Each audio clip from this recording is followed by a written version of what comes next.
Audio test 1, 2, 3, 4.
Good evening. My name is Cameron Sanchez. I'm a reporter with KJZZ News in Phoenix, and I will be the moderator for this evening's debate.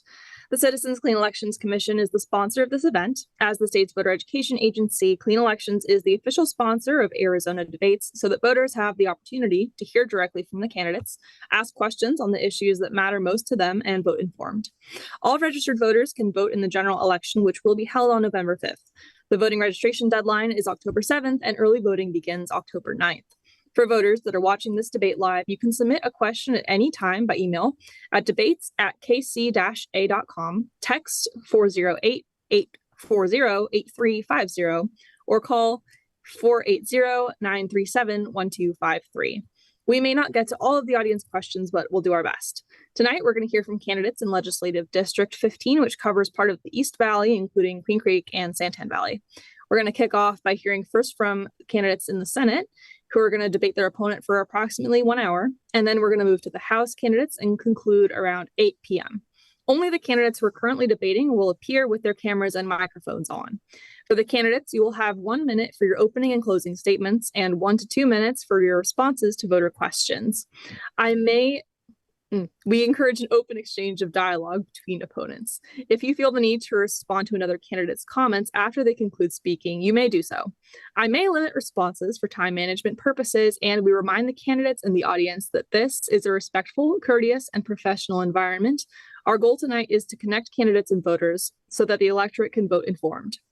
The candidates running for state senate are Independent Evan Olson and Democrat Alan Smith.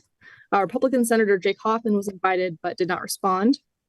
In the House, voters get to vote for 2 candidates, and those are Democrat Barbara Benetoni and Republican Neil Carter. Republican Michael Way was also invited to participate but did not respond. So we're going to start off bringing in our Senate candidates, and the order in which you're going to speak has been determined alphabetically by last name, starting for opening comments, and in closing comments, we'll go in reverse order. So with that said, Mr. Olson, will you start our opening remarks, please? Absolutely. Thank you, Cameron. Thank you, AZ Clean Elections. So my name is Evan Olson, and I am your independent choice for leadership in the state Senate in LD15. That's Mesa, Santan, and Queen Creek. I'm running independently because I don't believe that the two parties work for we the people. And I don't want to bow to the parties. I want to get busy working for you. A little background on me is I grew up on a farm in southern Minnesota. This is where I learned how to work hard, work a full day, feeding horses, cleaning out stalls, baling hay, catching gophers, etc. Because of all of this, I believe that I have unmatched effort, drive, and work ethic, and I will apply those skills when working for the people within the state Senate. I've also had a 20-year sales career that has led me from sales rep to sales manager to director and now consultant. Yet at 41 years of age, I do not feel fulfilled with my life currently. And I found out why. And it's because I'm not helping people. And I believe that I was made stronger than most so that I could help the people and fight for what's right. So for those who can't. And this is why I am running independently of the two parties to be your public servant. All right, thank you very much. And now Mr. Smith. Yeah, hi. My name's Alan Smith, and I'm running for LD15 State Senate. I am running to assure that we continue to have democracy here in the United States. I am running on women's rights. I'm running on women's reproductive rights. I'm running to support our public schools. Our public schools are poorly funded here near the bottom of the barrel. We're one of the worst in the country, and we need to shore that up. I'm running against the perpetuation of gun violence here in Arizona and in the country, and there's a lot of things that we can do there to make things better. I'm running on renewable energy. We have a lot of sunshine here, and the wind blows, so we should have quite a bit more renewable energy here in Arizona. A little bit about me. I'm a graduate from public schools, graduated from public high school. I'm originally from Davenport, Iowa, graduated from the University of Iowa with a business degree in finance. And I've been I love to read. I'm a news reader. I love to read newspaper online and blogs and so on. I also am a big reader, so I love to read both fiction and nonfiction. On giving back, I've done a lot of volunteer work. I've been on the board of a homeless veterans group called Walking Down Ranch up in Lakeside, Arizona, and I have worked with mentally ill people doing socialization, and I've been a sports coach, youth coach, and baseball and basketball. And so I have given back to the community. I did not wait till I retired to do so. I also worked as a volunteer 1 day a week in our public schools in the Mesa Public Schools. So I know my way in and out of the schools over there. It was a Title I school with 85% free lunches. So I have given assistance out all along and want to continue to do so now that I am retired. All right, thank you both very much for that opening. Let's kick off with education. ESAs are a hot topic in Arizona. We have universally expanded them. Do you support the universal expansion of ESAs, or would you like to cut back on the program? And if so, how? And this time we'll start with you, Mr. Smith. Yes, we need to cut back on the universal vouchers. We should never have had them in the first place. There's a place for vouchers when the public schools can't meet the needs of a student, that they should be able to have funds that they can seek assistance elsewhere when the public school, again, cannot meet their needs. Right now, we are giving public monies to private schools. I totally disagree with that. And it is really cutting into our budget. $1 for every $10 that goes to public schools is now being taken out of our already poorly funded public schools and being given to private discriminatory private schools. And that is totally wrong. We need to get that money back, and we need to totally change the universal voucher program. All right, thank you very much. And Mr. Olson, same question. So when it comes to education, I feel like some data is needed, first off and foremost. So for those who don't know, when we're talking about education, we're talking about funding. 48% comes from the state fund, 40% comes from property taxes, 12% comes from federal funding. And as you all may know, Arizona currently ranks 49th in the nation on per pupil spending and is failing dramatically on 8th grade academic reading metrics. So the data I want to share with you is Arizona currently spends about $25.42 on K through 12 education for every $1,000 of personal income. The national average, guys, is $36.13. And Arizona used to be 15th, 16th, something like that, about 30 years ago. So I would ask, what changed from 30 years ago? Well, our current leadership, who's been in charge for the last 30 years, have given tax cuts for corporations and the wealthy, diminishing the amount of revenue that the state brings into our fund to fund our schools properly. Now, combine that with zero oversight and accountability with our taxpayer dollars, and your current leadership keeps diverting general fund money that should go to public K through 12 schools, and they're shifting it into private institutions through state voucher program, corporate tuition tax credits, and student tuition organizations. So the only significant funding increases we've had in this state to education have come through lawsuits and citizens' initiatives, right? So the ESA, that's probably the biggest part of the budget that I have a concern with, because out of the $221.9 million allocated for total new enrollment growth, $150 million of it is allocated towards the ESA program, while only $72 million is going to public schools. Does that math make sense to you guys? Probably not. So what this is this is part of a playbook to privatize education and let corporations who have already purchased control of our government and its officials to own our education system. And once you do that, we lose, right? Because corporations, all they care about is profit margins and pleasing the stakeholders, not the employees, and in this case, not the students. So to long-winded answer. So you're asking if we should expand the program of the ESA? No. We shouldn't expand the program because I do not trust our current leadership with unaccountable money.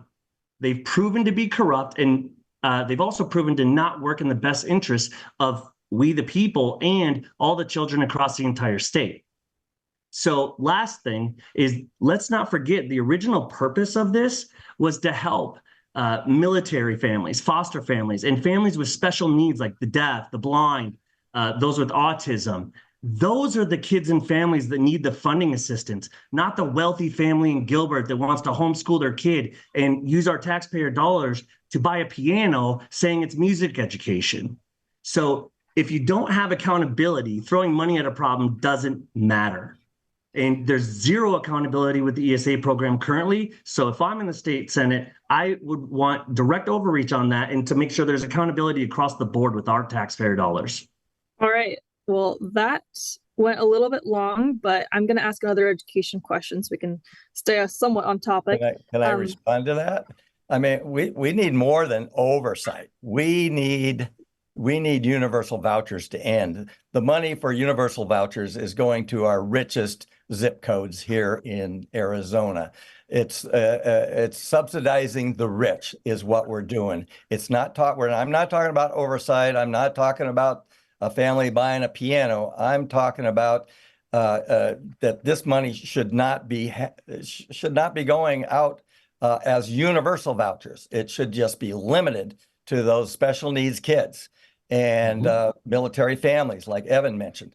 But it should not be used as a universal program set up for anybody that is sending their kids to private schools.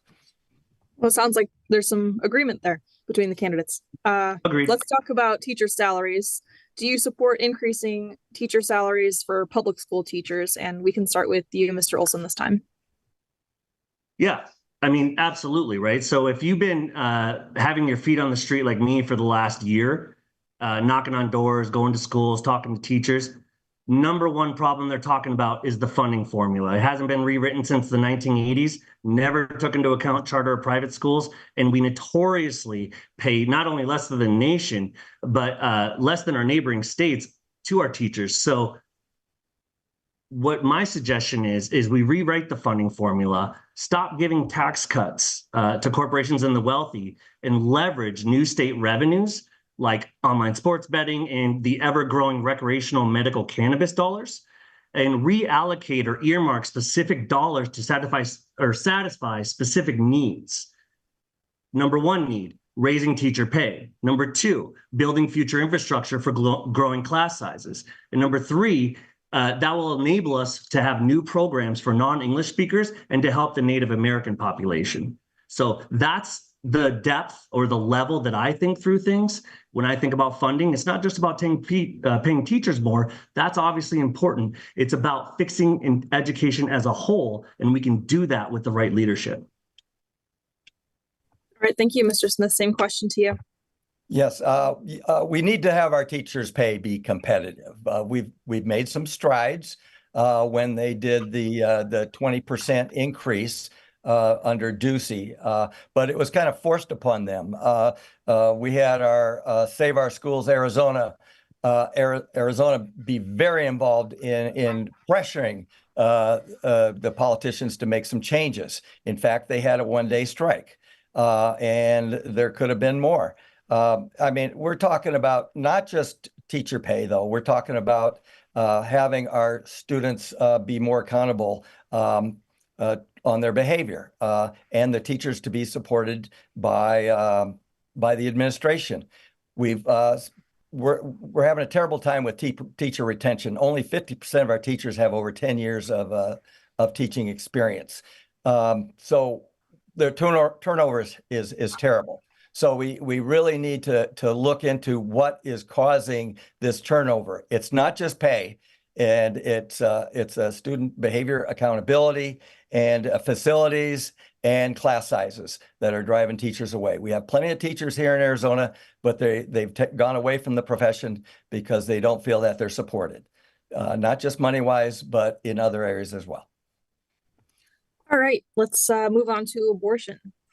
Do you support any? Yeah, it's a nonsensical transition, but do you support any restrictions on abortion? And if so, which are they, Mr. Smith? No, I really don't. I mean, when a baby is viable, then yes, there should be no abortions after that point. And they're very rare. Well, there's no abortions after they're viable. When they're non-viable, absolutely, they should be able to have an abortion. There's no 15-week or 17-week or 18-week or 20-week. If the fetus is dead in the woman's womb, then there should be an abortion allowed. If she's having a miscarriage and she's in the 16th week, and the choice is to bleed out or to have an abortion, we should be able to do that, and our professionals should be able to do that. So no, I don't see limitations on abortions, because there's no magic number that will work to make that work. All right, thank you. And Mr. Olson.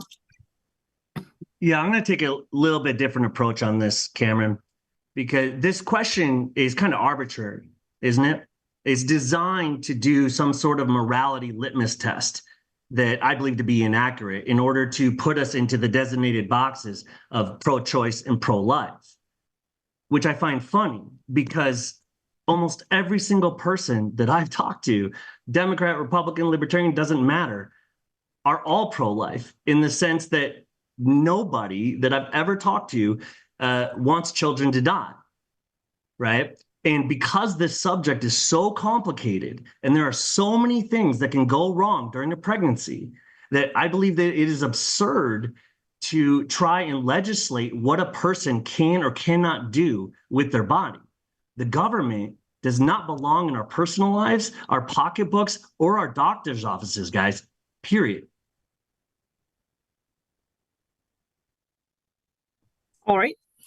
And let's talk a little bit about water. So Arizona's water security is an important topic for voters. Do you support any particular kinds of conservation efforts or augmentation efforts to protect Arizona's water supply? Mr. Smith. Yeah, absolutely, I do. But first, let me get back to the abortion. I don't know that I heard an answer from Evan on it. It's a woman's body, it's her life, and it's her choice. So, Evan, if a woman wants to have an abortion, where are you on that? Yeah, listen to the end of it, where I say the government does not belong in our doctor's offices. We should not be legislating to tell anybody what to do with their body. So you support abortion access? I'm sorry? You support abortion access? Yes. Okay. All right, let's talk about water. Back to water. Yeah, we need to do some work with our water. Most of it goes to agricultural use. So there are programs out there, and some ranchers have taken advantage of those, where they have improved their efficiency of their water use. We also have some farmers and ranchers that are using less water because they're using less water-intensive plants. We need to measure water. We need to have designated areas where we measure how much water is being pumped out. And water levels are going down. It is historically, the water levels are going down. Wells are going dry. And these mega farms that are pumping this water that is unlimited need to stop. We need to measure what they're doing. We need to know what they're doing. And we need to make sure that the use of water is regulated, that we are not going to end up a total desert without any water and have the mega corporation farms move on. All right, Mr. Olson, water. Yeah, so it's a huge project, right? That will involve, multiple governors, multiple state legislatures, and the federal government try to handle it. But number one, right off the bat, maybe let's stop selling water at a very low price to other countries and corporations. However, I do have an immediate, tangible solution that we could actualize immediately in 2025. So talking about water mitigation, right? We legislate for builders to start building eco-friendly communities, and I'm using that in quotes, and I'll explain here in a sec, that use local, low water usage plants that are meant to survive in the desert, and limiting the amount of plants and trees allowed within a community and incentivize the builders to create water storage areas. I mean, assuming we ever get rain again here in Arizona. So instead of the development, I want to tell you guys the development I live in, which is a resort style community. And that was part of the attraction of it. And I'm on the board of my HOA, and now we are tasked with plant and water reduction because we have over 30,000 trees and 60,000 plants, and they all have drip lines going to them. And when you consistently get $600,000 water bills as an HOA, you need to start thinking about water mitigation. So we've already taken steps to reduce plant life and make sure that they're low water usage plants that are native here to Arizona. So I think if we adopt that same mentality before the developers build, then the local cities and HOAs won't have the same water reduction program or problem that I'm trying to currently solve for my community in Cadence. So then lastly, I would ask the question from our legislators and from our leadership, why are we approving some of the largest water parks in the nation in a desert that's having water management issues? That to me seems insane.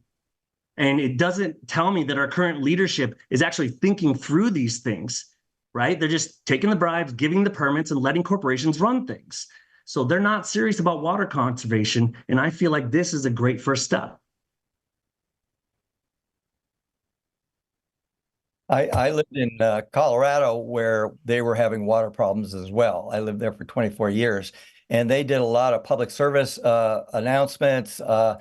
People couldn't water their yards and so on between 10 and 6 o'clock at night. They encouraged people to use less, to put a bucket in their shower and catch the warming up water. And so and water reduction went down like 20, some almost 30%. And I see none of that going on here in Arizona. So there's a lot we can do to save water with just doing some PSAs and working with our communities. Are you advocating for those specific Colorado policies? Yes. All right. Let's talk a little bit about affordable housing. This is an important issue in this district, I believe, and well, probably in every district in Arizona. How can you help us to increase the supply of affordable housing for Arizonans? And we'll start off with Mr. Olson. Okay, so this one, I've wrapped my head around quite a bit. So let's remember, guys, 3 years ago, the average price for a home was $223,000 with an interest rate of around 3%. Today, the average price for a home is $415,000 in Arizona with an interest rate of 6 to 7%, right? So these inflated house prices are directly or a direct result of current leadership allowing corporations and PE firms to buy our single family homes. So these entities already own about 40% of the single family housing market here in the United States. So let me prove it to you. Some of you may remember over the last 4 years, you went to go bid on a house, and at the last minute, an all cash offer came in for $30,000 or $40,000 over asking. Remember that? That's not just rich people from California. That's the corporations and private equity firms that I'm talking about. And their goal is to own all of the assets in our country and have us be slaves to the corporate elite by renting our whole lives. And D.R. Horton and Lennar are our two biggest builders in the country. And what they've done is they've put small to medium builders out of business by either they can't compete or they just purchase them. So without competition, what these builders are doing, guys, is they're intentionally taking a lot longer to put inventory on the market, about 9 to 12 months, which creates an artificial supply and demand problem, which allows them to keep the prices of homes high. Okay, now combine that with predatory rental fee practices and collaborations from the people who rent out these buildings. They talk to each other and say, hey, we're going to raise our price for a 2-bedroom to $2,200. Why don't you do the same? So at the end of the day, it all boils down to local corruption and inept leadership that do not care about the average person. If I'm out of time, I'll go, but I got solutions for you too, Cameron. Well, That was 2 minutes, so I'll give your opponent a chance to respond, but then we can circle back if you want to say a bit more. And full disclosure, I am a California transplant. Mr. Smith. Yeah, pretty much on the same page with Evan on this issue, that the corporate buyers, the institutional buyers are driving this up.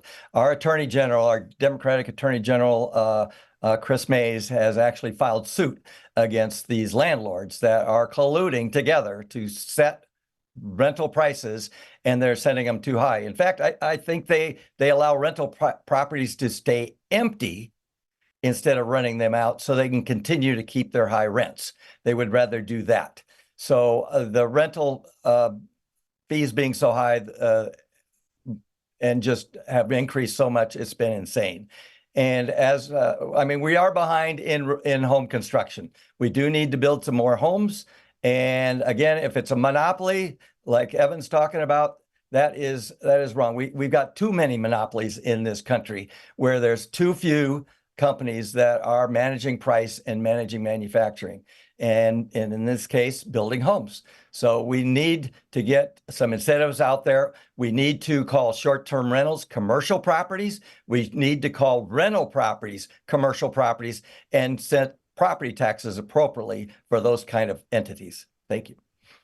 Thank you very much. And Mr. Olson, if you want to take just about 30 seconds to add on to I will respond. I'll try to do 30 seconds. So let's think about, why is home ownership important and why are they trying to prevent us from having it? Because it's not just the American dream, everyone. It honestly is almost the only way, or the typical way, that an average citizen can derive real wealth and pass it down to their family. And when you own a home versus renting, let's be real, you care more. You care about the aesthetics. You care about your local schools, your police, your firefighters, your judges, crime, safety in the neighborhood, politics. And then what does home ownership do for you? It gives you options to take out equity potentially and pay off higher interest debt, or start a small business. And now you are the one providing jobs in our district after being a homeowner. So Great. My solution, is that it? Well, you were just about to say the solution, and now I want to know what it is. I have three solutions. And in addition to that, seniors, when they get to older ages, maybe their house is paid off, so they don't have to pay rent, and they're on a fixed income, and so they can live in their home pretty reasonably priced. But if they're going to be renters for the rest of their lives, as they go into their as they go into their later years, it's not a good thing for them. And there will be no generational wealth passed down either. Right. And so if I may share my solutions, because politicians, which I am not a politician, I want to be a public servant. Politicians give erroneous or vague answers. So solutions, number one, we make it illegal for corporations and private equity firms to purchase single family housing. Easy, done.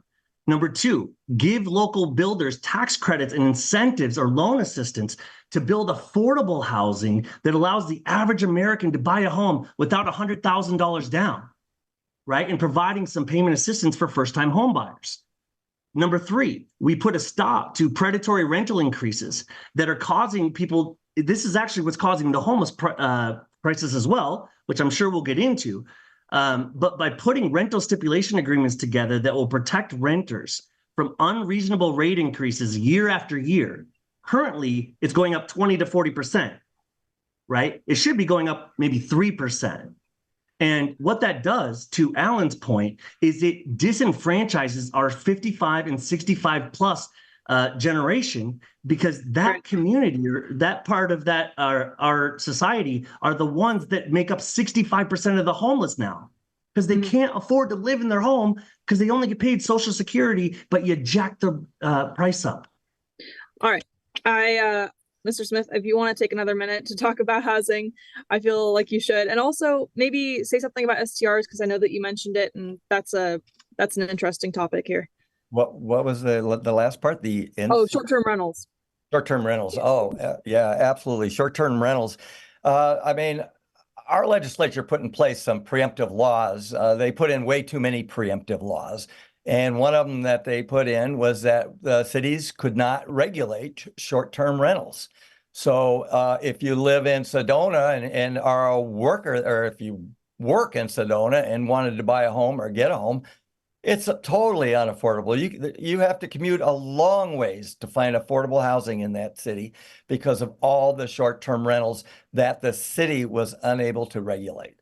So there's so many things that we can do to get this turned around. And right now, our current administration is ignoring it. All right, I'm going to take us off the topic of housing now. We have a question coming in live. Arizona has had a huge surge in independents and unaffiliated voters. The highest demographic is independent. What are you doing to attract those unaffiliated voters who are fed up with party politics? We can start off with, I think it's appropriate to start off with you, Mr. Olson. Yeah, that's my bread and butter. So let's step back. Why are independents now the largest voting demographic in the nation and in the state? Because we have a broken two-party system that does not work for the people. So I'm the only one, almost in the whole state, but for sure in state Senate, that has his mind wrapped around this. And what am I going to do to fight for independence? Number one is, you all know it's not fair when you're an independent. They make you get 3 times the amount of signatures just to get on the ballot. No news operations cover you. You have to do it all based on your effort. So making things equal right off the bat, as far as ballot requirements, I believe that all candidates, regardless of party, should get the same percentage of signatures.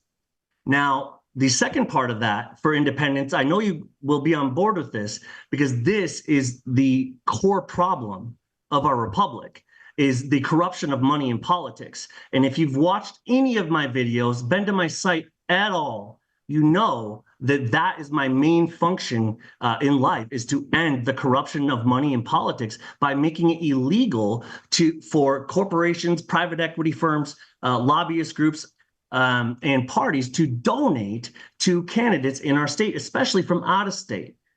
So how am I going to protect independence, make it more fair, and get the corruption of money out of politics so we can play the game too? All right, thank you very much, Mr. Smith.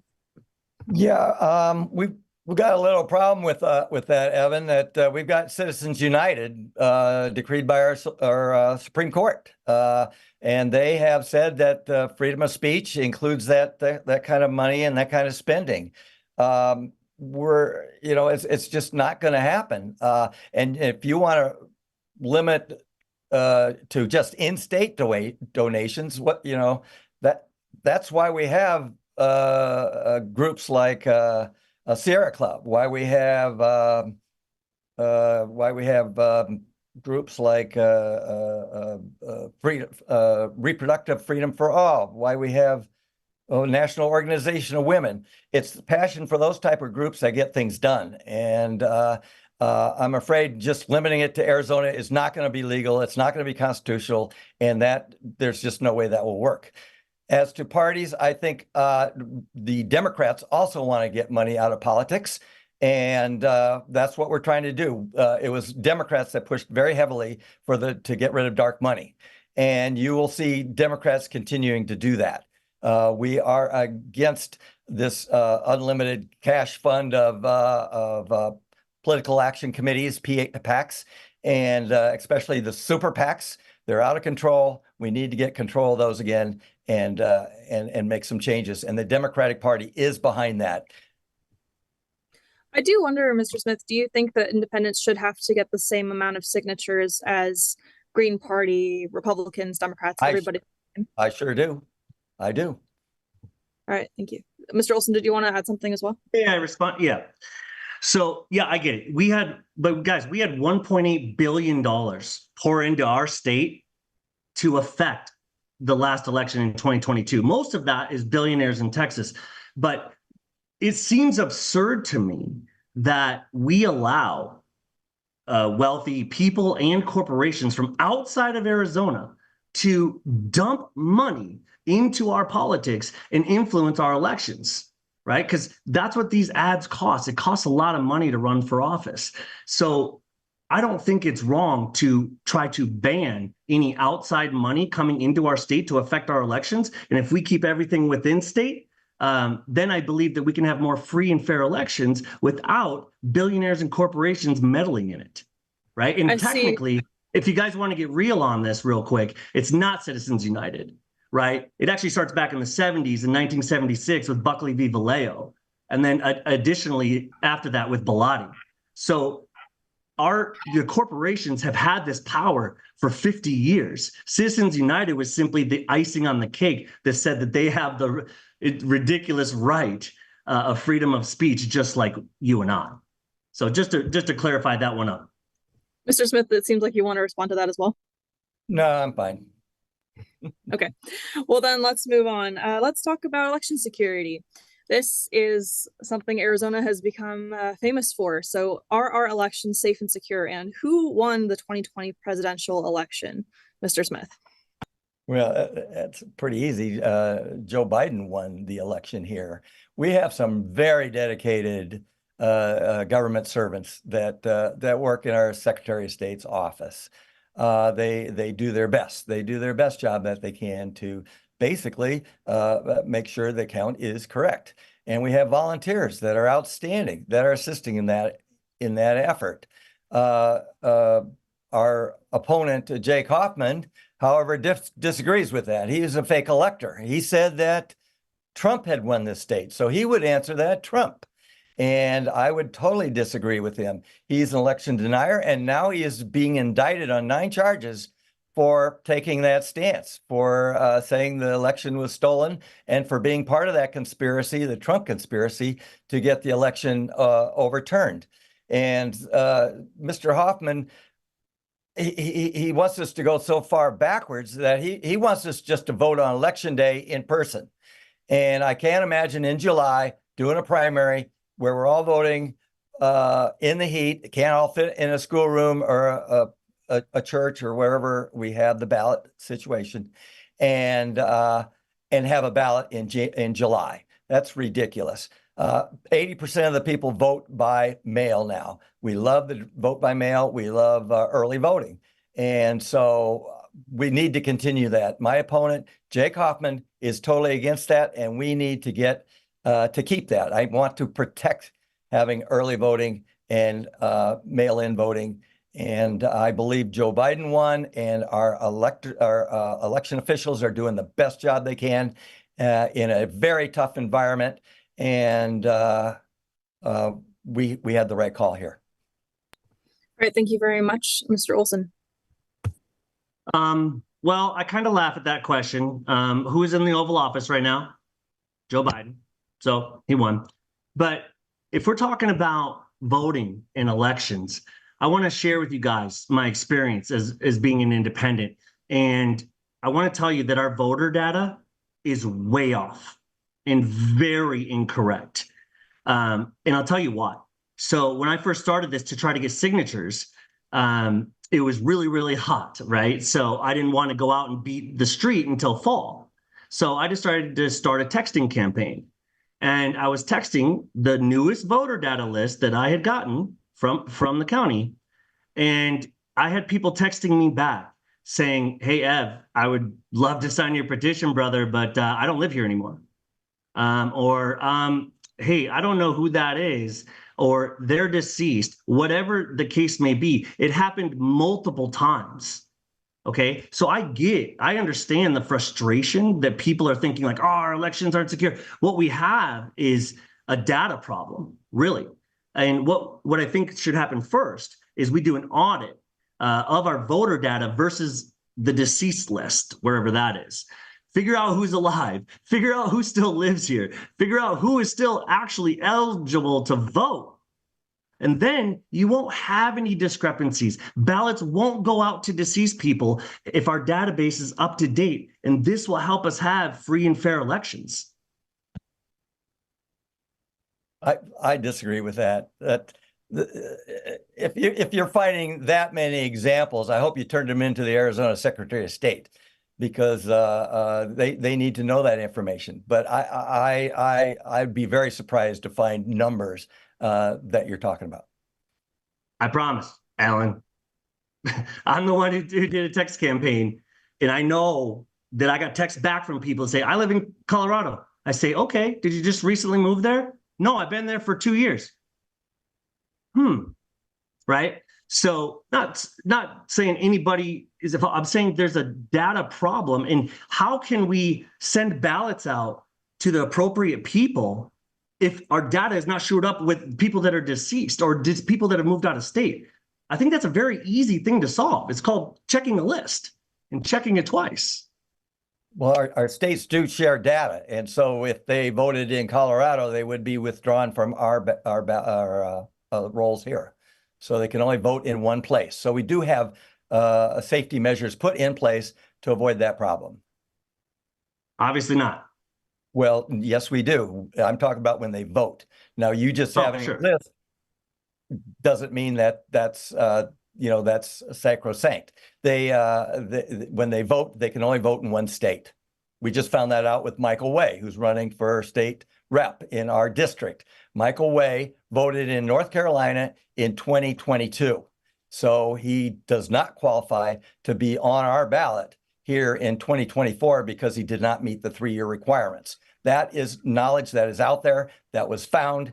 And so he would not have been able to vote in North Carolina if he's registered here now to vote in Arizona.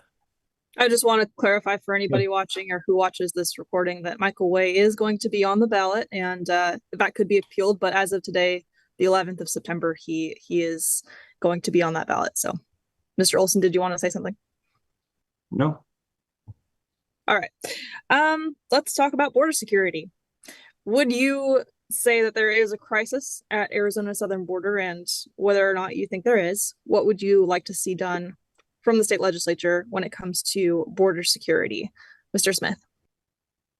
Border security is not a state problem. We need to support our cities and municipalities that are on the border and the effects that are happening in our cities because of it. It's a federal problem. The federals need to take care of it.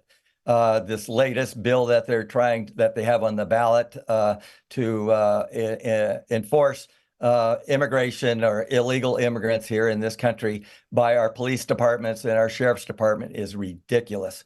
And if they follow through on that, and they will have to build 2 or 3 times more prisons than we already have.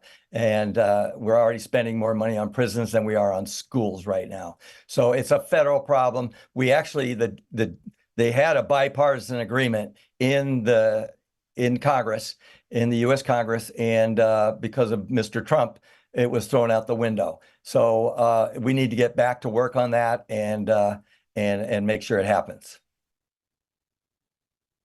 Mr. Olson? Yeah. Pretty standard response there, right? I've been listening to the debates and every Dem does the same thing. So you're right. Immigration under federal purview. However, if we're talking about border security, what I tend to do and what I've done is I like to listen to subject matter experts, which in this case are the local county sheriffs, right? Sheriffs like Sheriff Wilmot in Yuma County and Sheriff Daniels in Cochise County. And they need resources.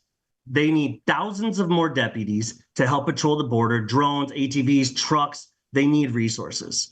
And what we're hearing from our boots on the street or our feet on the ground is the cartels. What they do is they take anywhere from 5 to 10K. They get vulnerable people and they drop them off at the weakest parts of our border and help them cross. And then those people call 911. And those are called surrenders. Now, that does 2 things. It ties up our resources so that the cartels can get criminals and fentanyl across the border. And number 2, it holds up the process for people trying to enter the country legally, right? Because the system gets bogged down with people crossing illegally. And the cartels know this, that once you pass, because of our rules and regulations right now, we have to take care of you. The cartels know that. So what they're doing is they're playing a game where they're saying, hey, I know you guys are under-resourced and underfunded, so I'm going to take the 8 deputies that you have in this area and I'm going to throw them over here and take their attention to a family while they sneak drugs and people in over here. So there's a huge problem, and obviously we need the federal government to help with that and to help with funding. And if I'm running out of my 2 minutes, tell me, but I do have an actionable solution if elected to the state Senate. Go for it. So Okay. oh, okay. Well, I want to let him finish, and then I'll let you respond. Yeah. So what I think we should do, because our federal legislature is inept, right, and corrupted, so I wouldn't bet on any help from them right now. What I'd like to see is our U.S. senators here in Arizona, along with our local legislature, make an agreement to help us fund with the federal government the resources necessary to secure our border. And part of this negotiation would include the judiciary resources to immediately process asylum claims, okay? Because this is not a partisan issue, guys. This is not even a political issue. It's a humanitarian existential crisis that affects almost every city in the U.S. So I think that is a great first start as a local legislator working in conjunction with our federal leadership to get the funding we need to protect our border and put these things in place so that our sheriffs aren't pulling their hair out and hating their job because they're under-resourced and underfunded. Let's help them out. All right, Mr. Smith. Well, I think you're cherry picking county sheriffs for that kind of response. You talk about thousands of sheriff's deputies that need to be hired. I mean, you're talking millions of dollars when already our state budget is being cut because we don't have the funding. So yes, you mentioned getting it from federal government, but why doesn't the federal government just take care of the problem in the first place with regulations on border enforcement and not have that problem here in Arizona? So I totally disagree with that kind of reasoning that we need to get that bipartisan federal program in place, and that will take care of itself without having to hire all these sheriff's deputies and building all these prisons to put these people in. Okay, may I respond? Yes. Okay, I'll 30 seconds. Okay, I know, but federal Congress is inept. In today's current polarized culture, they're never going to come together. As you stated, look what we had. They had a bill, wasn't perfect, but at least it was going to do something. And for political gains, a candidate talked their party out of it. So guys, if you're watching this, I have zero faith in our federal legislature to get this done. But if we as a state put the pressure on them with our U.S. senators, say, hey, guys, I understand Congress is inept and you guys can't figure it out. Give us some money. We will figure it out as a state. And by the way, why don't you help New Mexico, Texas, and California as well? Because we're not footing the bill for this on our own. I don't mean to be a Debbie Downer, but we have asked the federal government for quite a bit of money, and I think we're still waiting for them to respond to us. Mr. Smith? Yeah, I agree. It's got to be a federal solution. There's just no question about it. It has to be it's a federal border, and it needs to be a federal solution. And if they're not, doing their part in the Congress, we need to make them do their part or get them out of office. If you'll notice, which there's one party that is holding us back on the border, and that is the Republicans. So the Republicans need to be voted out of office so we can move this thing forward. All right, let's talk a little bit about gun violence. Do you support any restrictions on people being able to own and buy and use guns? Mr. Olson, let's start off with you this time. Yeah, so gun regulation, tough in this state, right? So I guess the first question I would ask is why would we be willing as a society to put a possession like a firearm over the lives of our children, the lives of our neighbors at our churches, things like that? I just don't get it. So I don't think the left is correct, and I don't think the right is correct on this. From an independent view, without encroaching on the Second Amendment, I believe you could put very basic rules in place or regulations that would not harm responsible gun owners. All it would do is prevent another mass shooting, prevent another person with ill intent to go to a pawn shop, buy a gun with a high rate of fire or high capacity magazine, and then go shoot up the school. It's absurd that we haven't even solutioned this, or we're not even willing to have a conversation. And a lot of that is due to a 40-year propaganda campaign by the NRA saying that Democrats are coming to take your guns. Come on.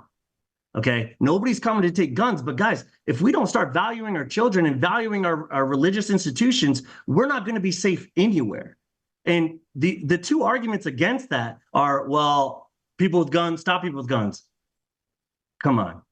That's like adding more fire to a fire to put it out. No, it won't. Right. And then the mental illness excuse. Guess what? We as legislators can't magically tell beforehand that somebody's mentally ill and they're going to go off the rocker and go shoot up a school or a church or something like that.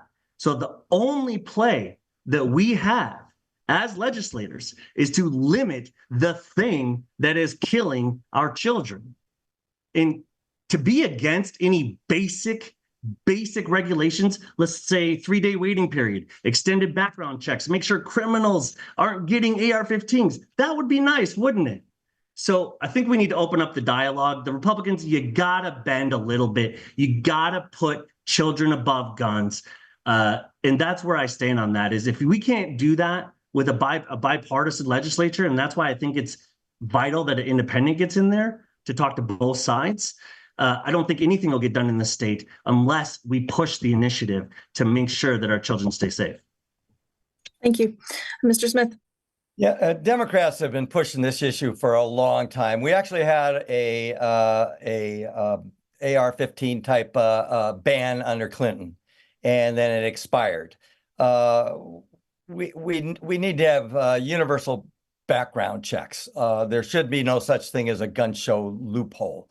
There need to be registration of vehicle or of guns, similar to a car, that you need a license, that you need that when you sell a vehicle, in this case, when you sell a gun, it should only go through a registered gun dealer. So it becomes an official document of sale. There should not be allowed any private sales. Private sales should have to go through a gun dealer.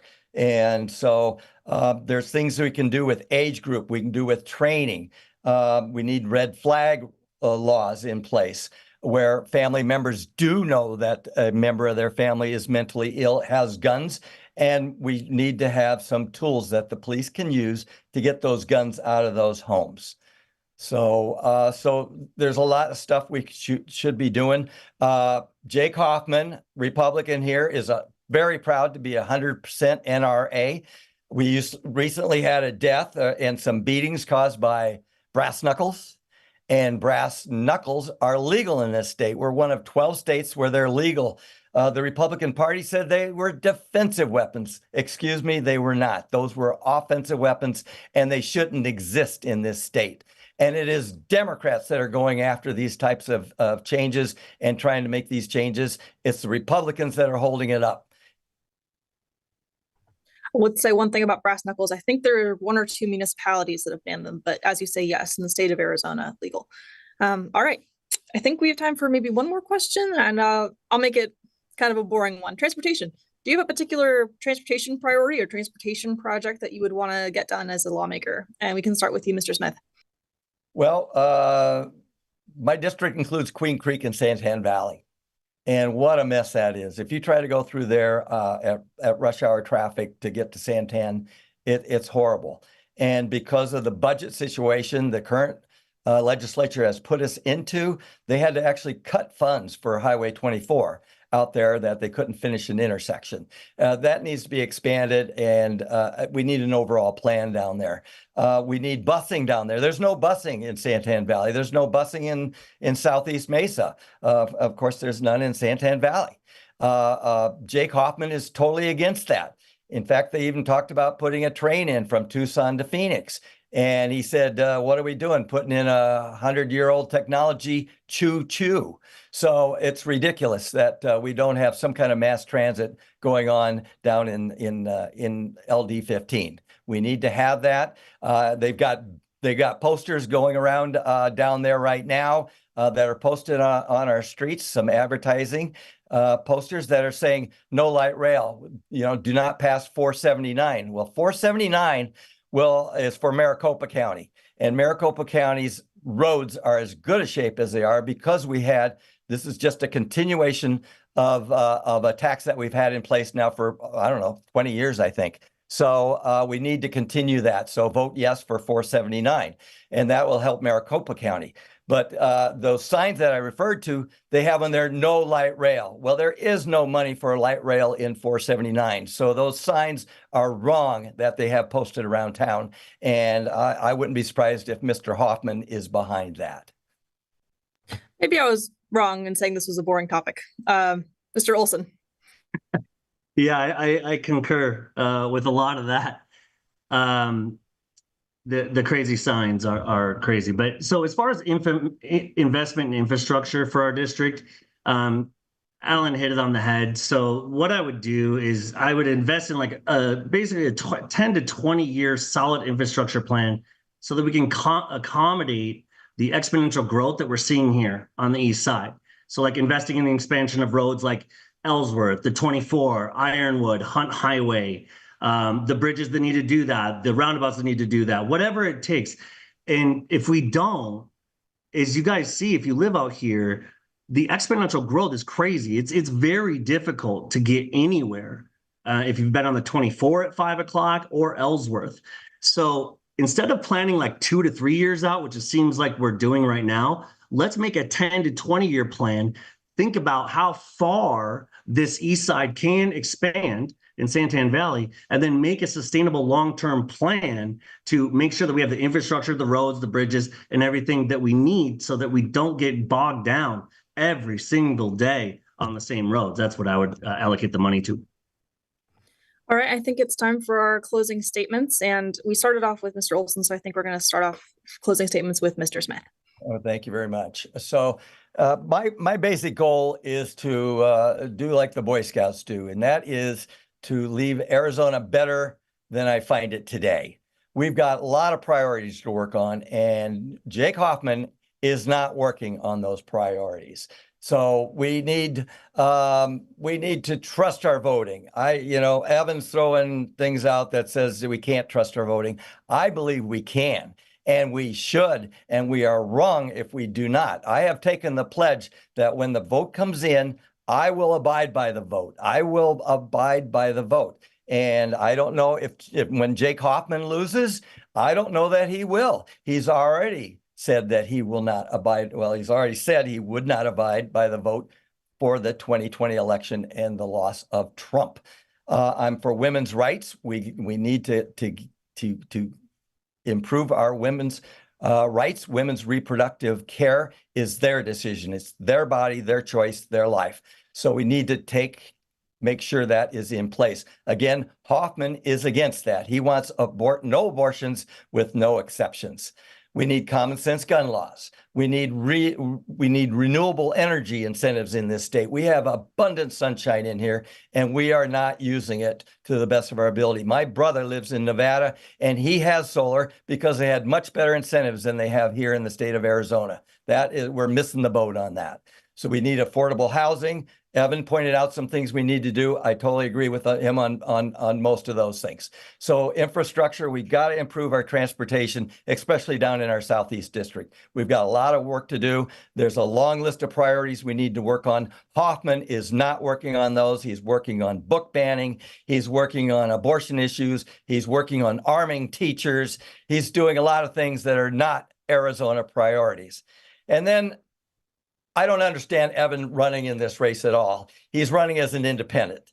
And Democrats are for all the issues that it sounds like that he is, but he has no background. He has no group behind him that will help him achieve his goals. He's one man all by himself trying to make these changes, and he's not going to get the support, and he's not going to get the people behind him to make that support work and to make changes. We need to support the Democratic Party here in this district, and we will get stuff done here in LD15.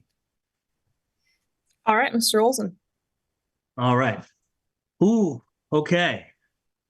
I was going to leave you alone, Alan, but now I'm not. Okay. So, as your independent leader here in LD15. I am the only candidate that will work for all the people, not just one side, not play party politics. And as you can see from my responses here tonight, I have already thought through a lot of these things, right? I've used critical thinking in order to come up with common sense, actionable solutions to each of these complicated problems. And then let me remind you that the incumbent, Jake Hoffman, chose not to show up today. He chose not to show you, Mesa, Santa, and Queen Creek, the respect of sharing his vision, unlike the candidates that are here today, Alan and myself. Now, that being said, Alan made a great speech just now. However, it's all for naught, because you're darn right that I am independent. And I am independent because I am done bowing to the parties. We need somebody who will work for the people and hold the two parties accountable within the state Senate. Now, lastly, let's talk about mathematics. Independents for the majority since Ross Perot have been considered a stigma, have been considered a spoiler. Well, no offense to Alan, he is the spoiler in this race. There's only 30-some thousand registered Democrats. There's 55,000 independents and 77,000 Republicans. So, without offending the Democratic candidate, even if you got every single vote from every single Dem, you lose. I am the only one that has a viable chance to win this election by galvanizing people from both parties and the independents. And I'm the only one that's producing solutions or ideas about making housing affordable again, funding our schools properly, ending the corruption of money in politics, taking some great steps to secure our border. Can you say the same about the other candidates in this race? So this November 5th, if you want change, if you want solutions, if you want a better, then vote Evan Olson, vote your independent candidate into the state Senate so that someone will finally work for the people and not the parties, not the donors. Thank you. All right, well, that concludes this portion of our debate. Thank you so much. I appreciate you guys both for attending. To the voters, we thank all of you who took the time to watch. And don't forget that if you're watching this debate live, you can submit a question at any time by email, debates@kc-a.com, text 408-840-8350, or call 480-937-1253.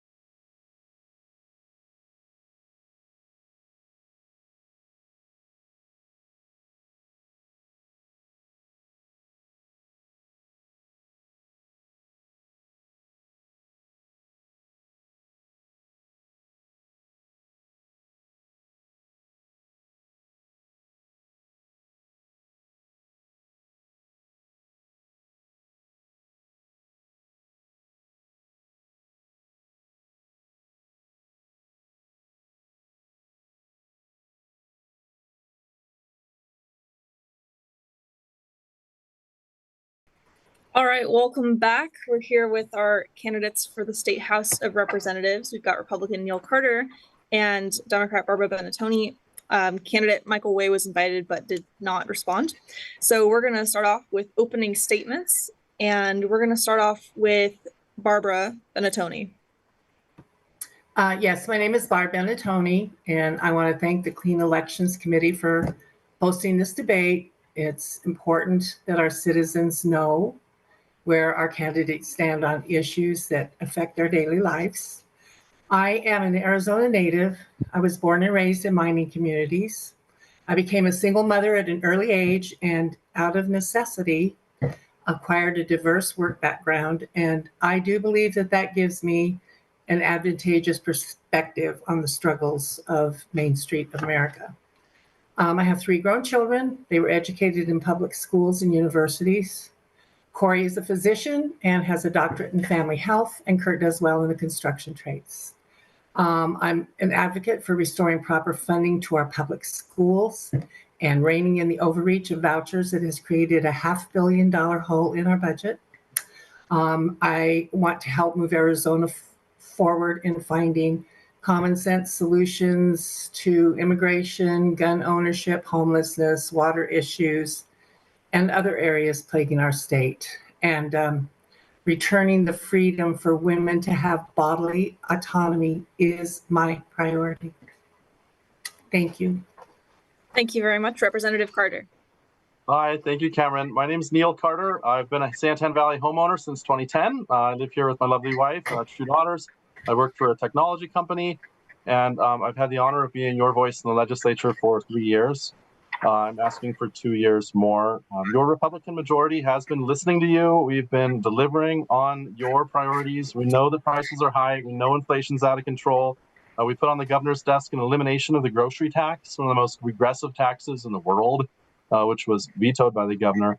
But we did get signed an elimination of the tax on rents. So we're doing what we can to lower costs for you. We know that the border's wide open. We're working on that for you. We could not get anything done with the governor on the border, but we've put onto the ballot an initiative on border security so that you can accomplish what Democrat Katie Hobbs refuses to accomplish. So we've been listening to you. We know what your issues are, and we're working for you and accomplishing things. We've been running a lean government and still funding essential things like transportation in our district, as well as we've increased funding for education. And so we're doing our best hearing you and delivering on what is important for you. So I would encourage you to please vote for Neil Carter. All right, thank you very much. And we had a voter question come in specifically for Representative Carter, so we can start off with that. It's why did you support the abortion ban? And I believe that means why did you not vote to repeal the 1864 abortion ban?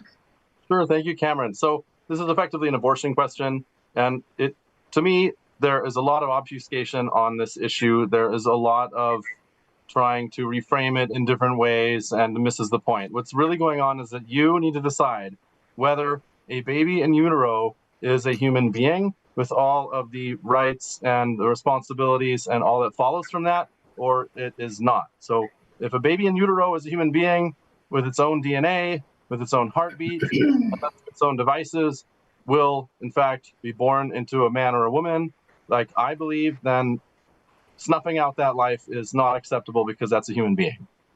If you don't believe that, then I suppose that it is acceptable to you, and I don't agree with that position.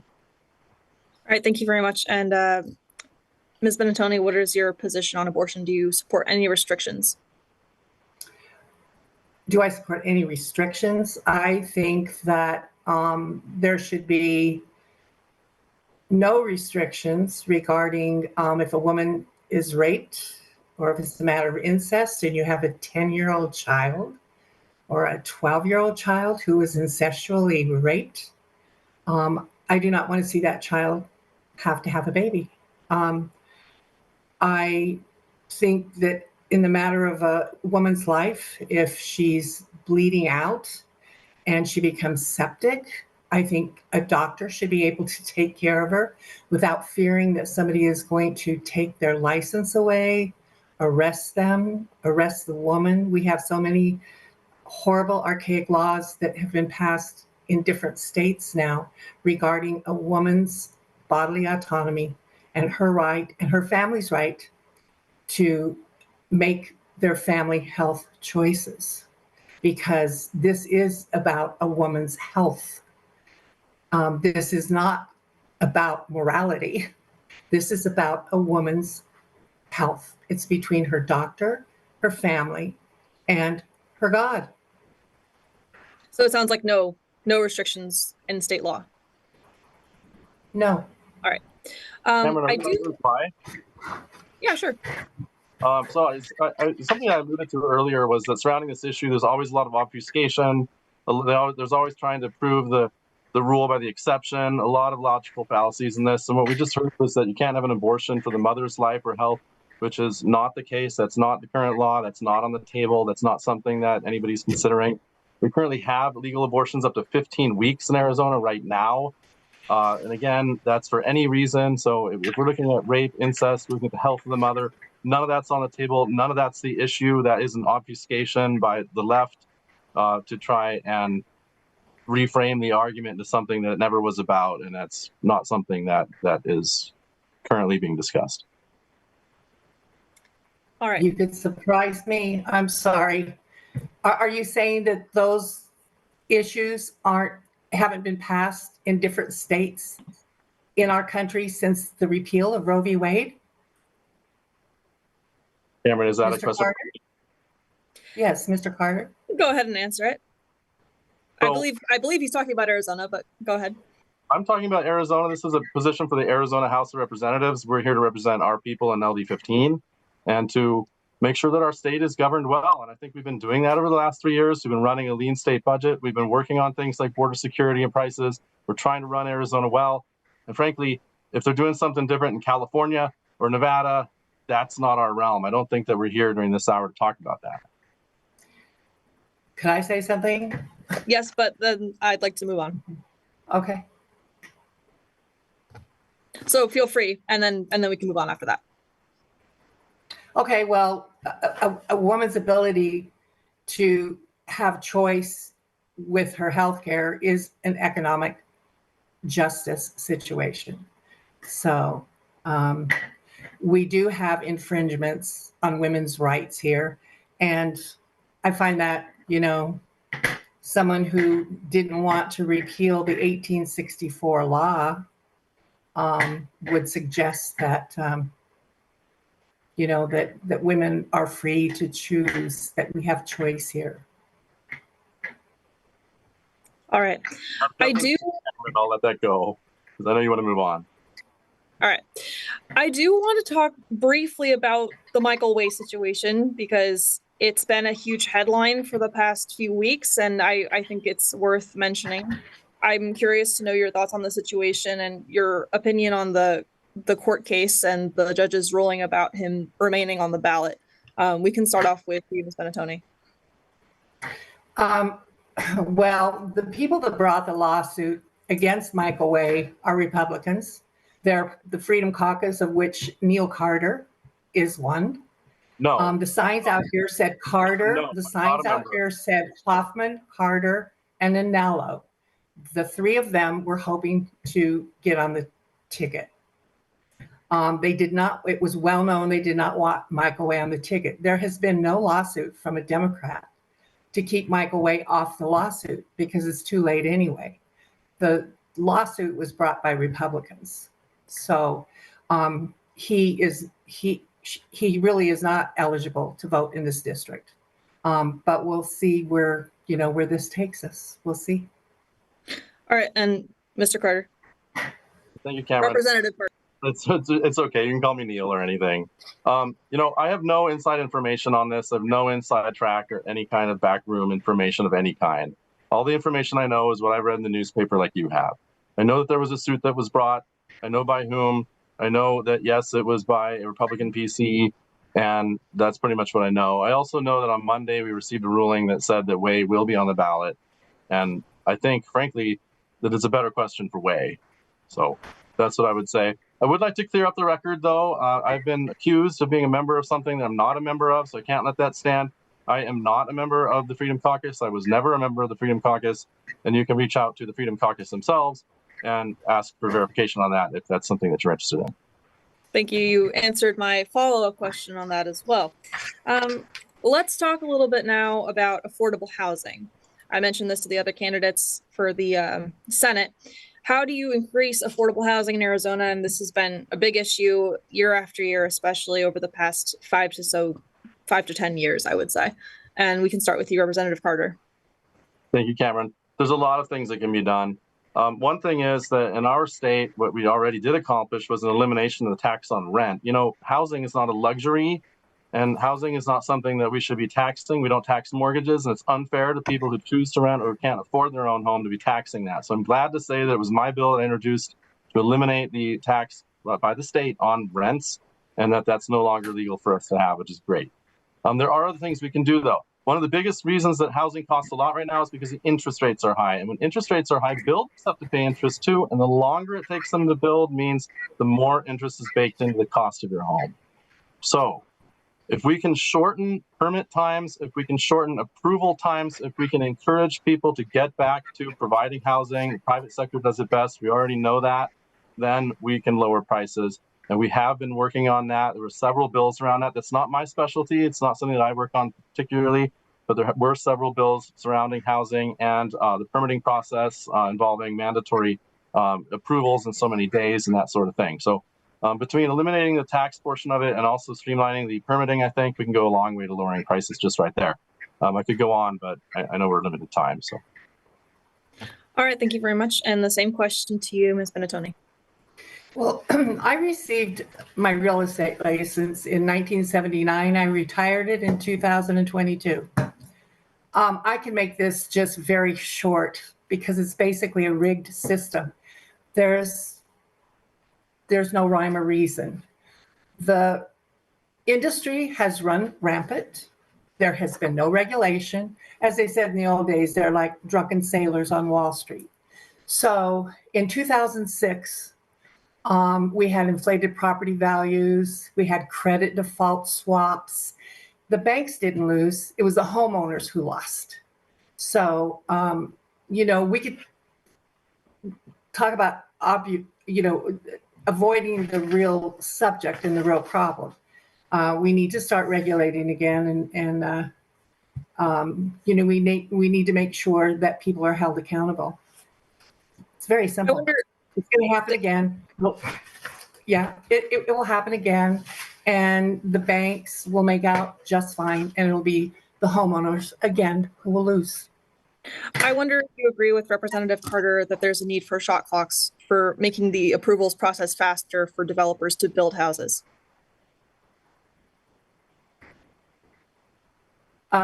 If they're not getting approved as quickly as they want, is it because of, what are the conditions? Is it because of water use? I mean, I would have to know more, than just that they're slowing the process down. What are the reasons that cities are giving them? Maybe there are some good reasons. Maybe it's water use. I don't know. So because I'm not part of that process, I wouldn't know how to answer that. All right, let's use that as a segue to talk about water. What would you do to help secure Arizona's water supply and protect our existing water? And we can start off with you, Ms. Benetoni, this time. Okay. As many have said, it's a complicated situation. We have 6 active water areas in Arizona. So everyone has different needs. They have different uses. They have different sources. So it's been very difficult for a lot of these cities and towns and,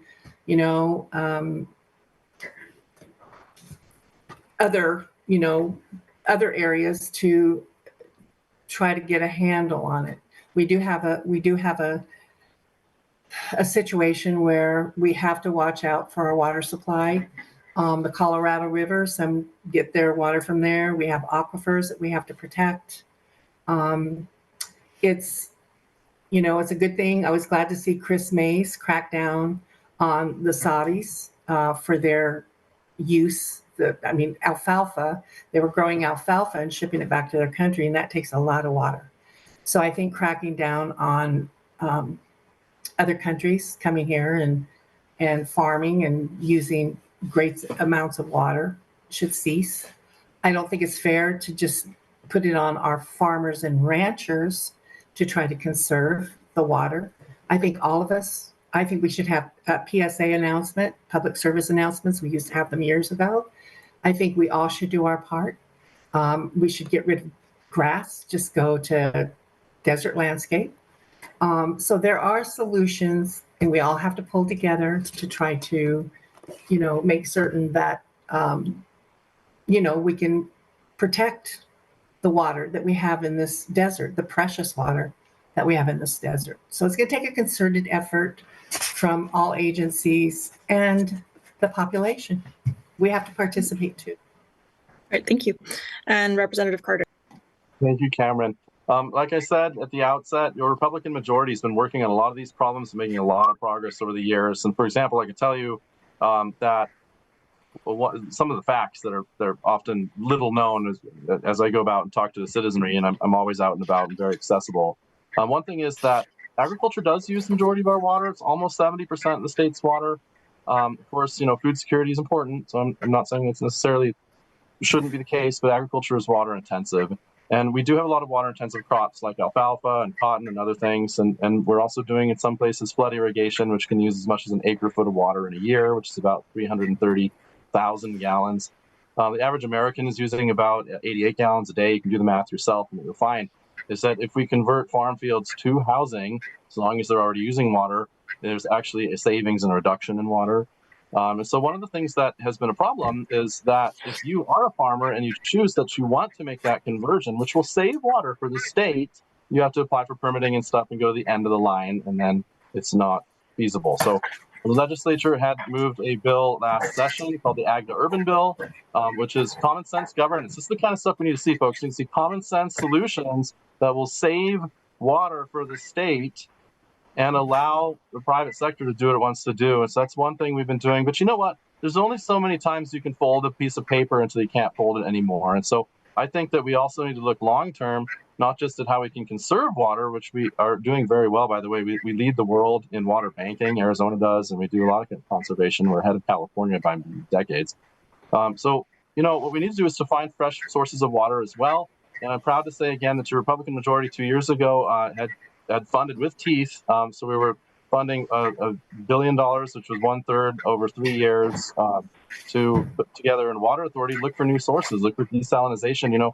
In Israel, they're generating about 70% of their water from desalination. So here's a country that's running the entire country with it. I mean, these are technologies that are emerging that we would look to. We're trying to be responsible because we know it'll probably be a public-private partnership and fund that fully. And we have done that. So we're looking at that. So we're looking at new sources of water. And then, like I say, also saving water and encouraging current users maybe to make conversions that make sense for them without mandating it.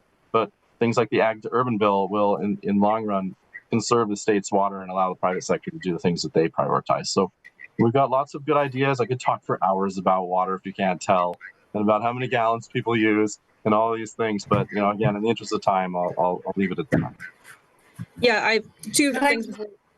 Oh, all right. Go ahead. I just wanted to say something. The ability for Saudis to farm here and, farm the alfalfa, that happened under Republican leadership. Cameron, I'm glad to see that. Just briefly, Cameron, as a point of fact, the Republican legislature had a bill to make it illegal for certain foreign nationals. It was Arabia. I think it also involved China, North Korea, and a couple other countries. I'd have to look it up. But we did have a bill to restrict that.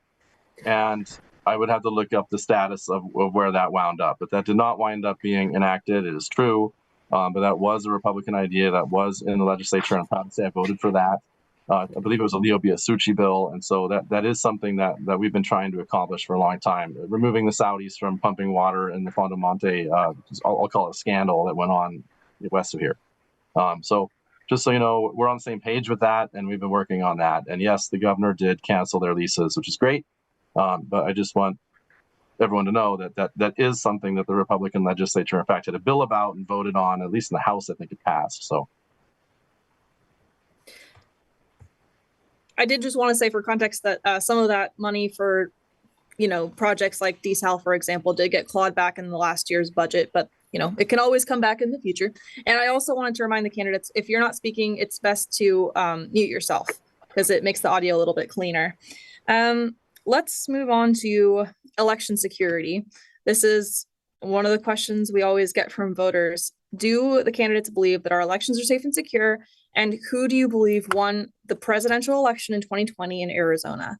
And we can start off with Ms. Benetoni. I believe our elections are secure. Stephen Richer and other Republicans have been cast out by their own party because they have the integrity to say that our elections are fair.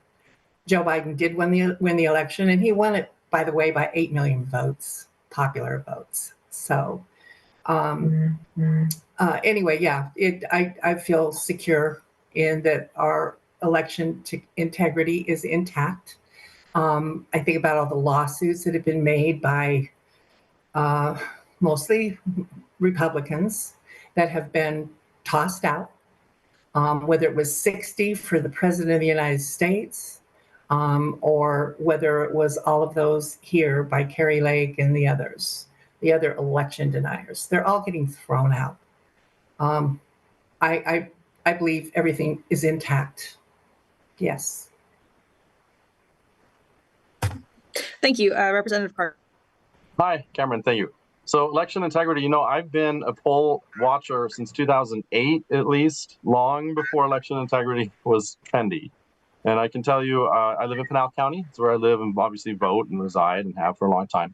I've done poll watching in Pinal County. You can also observe the count of the vote. I've done that as well at Central Count, which is at the elections office in Coolidge. And so I've done that. You stay up pretty late, but I've done that as well, volunteered for that. And we also do a verification of the votes required by law. Because the vote is a machine count and there's a certain percentage that is verified the next day. And I've volunteered for that as well. So I've volunteered at all points of the process. They don't let the candidates volunteer for obvious reasons. So, you know, this cycle and the last haven't been able to. But I can tell you that I observed the count in Coolidge at Central Count. Like I tell you where the ballots are counted in Pinal County. And in Pinal County, what I observed was that the tabulation, at least of the in-person on election day votes, appeared to be correct. We received printouts, and we also had slips that were included in the boxes as they come in. If you've done any of this kind of work, you'll know what I'm talking about. I would encourage you, really encourage you, everybody watching, please get involved. This is America. We're supposed to be involved. And you can be an observer, you can watch the count, and you should do those things, because cheating can't occur when people are watching, and that's kind of the point of it, right? So we have been working on election security, though, as well at the legislature, and we did have a bill to clean up the voter rolls. And this was, I think, a Representative Chaplik bill from 3 years ago, which ultimately was vetoed by Governor Ducey, actually. But I do think that we should keep clean voter rolls. You know, I studied abroad in college. I was in France. I lived there for a little while and wanted to vote, and I requested a ballot by mail, and it came so late that I wasn't able to turn it in time, you know, to be counted. So I've had my own issues and problems with the system, and I can tell you that when I was also after that, I'd gone to law school in another state. I was registered there and then was unable to be removed from the rolls until I actually went down there in person and told them to remove me from the rolls. And this is really frustrating, because it ought to be that we have a better system than this, right? And so we've been working on that, making sure voting rolls are clean. This year also, the governor signed our bill involving the election dates and some of the signature logs. So those will now be produced to the head of the Democrat Party, as well as the head of the chairman of the Republican Party, so both parties. This is a nonpartisan issue. I see election integrity as a nonpartisan issue. I think every American deserves to know that his or her vote is counted. And so we have been working on those issues. And I'm proud to say some of that we've gotten done. I think there's still a lot more to do, but I would encourage everybody in the meantime, please volunteer to work the polls and also volunteer to observe. I think I need to follow up on one part, and unless you answered it, in which case I'm sorry, but who won the presidential election in 2020 in Arizona? Well, the count in Arizona appears that Biden won the election, and they did do an audit. The Senate did an audit, I think 3 years ago, with Senator Fan, who was in charge of it, and it appeared that that was also the result. I have heard that there's accusations that they didn't produce certain logs and so on, and some of that stuff maybe bears investigation, but it appears that after the Senate audit, which was led by Republican Karen Fan, you know, a lot of this stuff, by the way, at this point is moot. We're in a new presidential election. This is 2024. And even if we prove that one of the last ones was stolen, it's moot because the term is up. We're not going to remove the president after his term is already up. So I really would encourage people that we need to move on from some of these things. We are fixing the rolls. We have helped with some of the problems that came up in the Carrie Lake cases, was that they simply didn't have the signature logs. They weren't able to get them. Judges and county recorders and so on are required to produce them. Now they are. So again, like I say, Republican legislature has passed that bill and got it signed, which was challenging, but we worked with the governor, we got that signed. So, you know, if another case like Carrie Lake's comes up, she will have the evidence that she requests from the judge, and we can move forward from that. I know that a lot of the people across the aisle like to say that all of the Trump cases were dismissed. But as a point of fact, none of them went to evidence. So there was no discovery on any of those. They were mostly dismissed on procedural grounds. So we're working on that too. I mean, Americans have the right to be involved in the process, to know that it's fair and free, and that's what we're working on. All right. Can I say something about that? Yes. I didn't hear an answer. I heard a non-answer pretty much, whether he won or not. Does he accept? I think the question was, does he accept that Joe Biden won the election? And, you know, we have Jake Hoffman out here, who Neil Carter knows very well, who has just been indicted for, you know, the fraud for the electoral votes. It's, you know, it's just ridiculous. We need a peaceful transfer of power to be a civilized country. This is not a banana republic. You need to accept. We've never had a problem with anyone accepting the outcome of our elections. Al Gore, with 547 votes in Florida, stood up like a man, and the Supreme Court selected Bush. This is nonsense. And those voter rolls were purged as well. And most of them were like, you know, 100,000 Black people were purged off the rolls in Florida. So there wasn't a bunch of whining and crying, and there was a peaceful transfer of power. We need to come back to that. It's enough for me. We need to come back to our values again. All right, Representative Carter, I'll give you just a second to respond to that, and then let's move on. To respond to Al Gore and the 2000 election. Yes, Sure. I am. I did hear one thing that, so apparently I know Senator Jake Hoffman very well. I'm not sure what that's supposed to imply or what kind of slight that is. I mean, I think that's kind of. Well, I was just speaking of the fake electoral plot. I'm not part of the fake electoral plot. You know, I'm not on a slate of electors. I wasn't elected at the time that the 2020 election occurred. In fact, I was poll watching, like I just told you. I don't know what else to say, Cameron. I answered the question. Yeah, I'm sorry. I accused him by association because his name was on the same signs. They shared signs out here together. So that's my fault. I shouldn't find him guilty by association. But all right, let's move sorry on. about that. All right. All right. Let's talk about education. Do you support increasing teacher salaries? And if so, say more about that and how much you're thinking of doing it by and what mechanism you would like to do that. We could start with you, Representative Carter. Hi, for sure. So one of the interesting things a lot of people don't know is I actually served as a substitute teacher in the past. I was a substitute teacher for Coolidge Unified and also served for some of the private schools too, but mostly for Coolidge Unified. And this would have been like 15 years ago. So I'm a lot older than I look. People think I'm super young, but I'm not. In any event, back then it was about $110 a day, which I thought was insane because it's a full day really, and then there's gas and travel and stuff. And if you were to work 5 days a week as a substitute in Coolidge at the time that I did, and take the summers out because it's a school, it was something like $18,000 a year. So but the teacher pay is something we've been working on for a long time. We all remember the 20 by 20. This was again several years ago, and again I wasn't involved in this. I wasn't around then in this role. But the legislature did come through with the funding for that. The teacher pay is controlled by local districts. This is another area where I would really strongly encourage you. Honestly, if you can't tell that I'm sincere, I don't know how to be more sincere. People need to step up. People need to get involved. We need to have good school boards. A couple of years ago, I think it was 2022, the Combs Unified School District, which is in LD15, of course, one of our districts, had 2 vacancies and only 1 person running. So, if this is something that's important to you, please step up for this. I'm known for attending school board meetings. I attend every district at least once in every year. Go to one of their meetings, and there's a lot of districts. I think there's like 6 in our. There used to be more in the old District 8, but so it's not. I would attend more if I could, but there's only so many things I can attend. So I do go to the districts. I do listen. I do have the superintendents in my phone. For example, Chris Knutson, who's the Florence one, and others.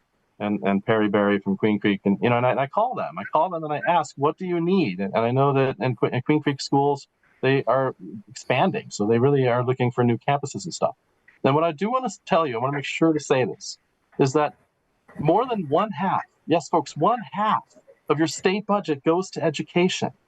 Now, that includes K-12, K through 12, as well as universities, public universities. But it's more than half. And if you take away the universities, it's something like 46% of the entire state budget. That includes courts, that includes public safety, that includes Department of Economic Security, transportation, highways, freeways, everything. More than half of your budget goes to education. And in fact, so much money goes to education that we blow through the constitutional cap. We are literally, it is illegal for us to give more money to education because the voters themselves instituted a cap, and we have exceeded that cap for the last 3 years running because we are able to exceed the cap with a supermajority. But the fact is, we are literally giving the education, the public education, more money than we're legally allowed to by the Constitution. They're getting more than one half of your state budget, and we increased the funding in 2 years ago's budget. I know the numbers for that one better. This last one was just enacted, and it was a budget that shrunk a little. But 2 years ago, we increased funding by 6.9% to public schools, K through 12, and it was 2.9% in ongoing funding. So we gave them some one-time funding, which was just for that year, but we adjusted the formulas and so on to give them 2.9% in ongoing forever increase in funding. And we have been increasing education funding every single year.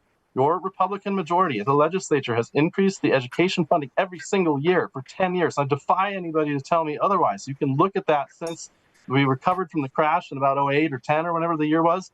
We have been increasing education funding. You're getting more than half of your state budget, and we're blowing through our constitutional caps. So you know what?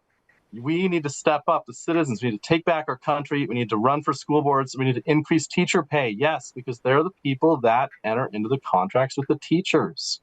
Absolutely. And as a former substitute, I would have loved to make more. And so I want you to know, we are not the thing standing in between this. The legislature is not the problem here. We are funding education, funding it well, increasing it.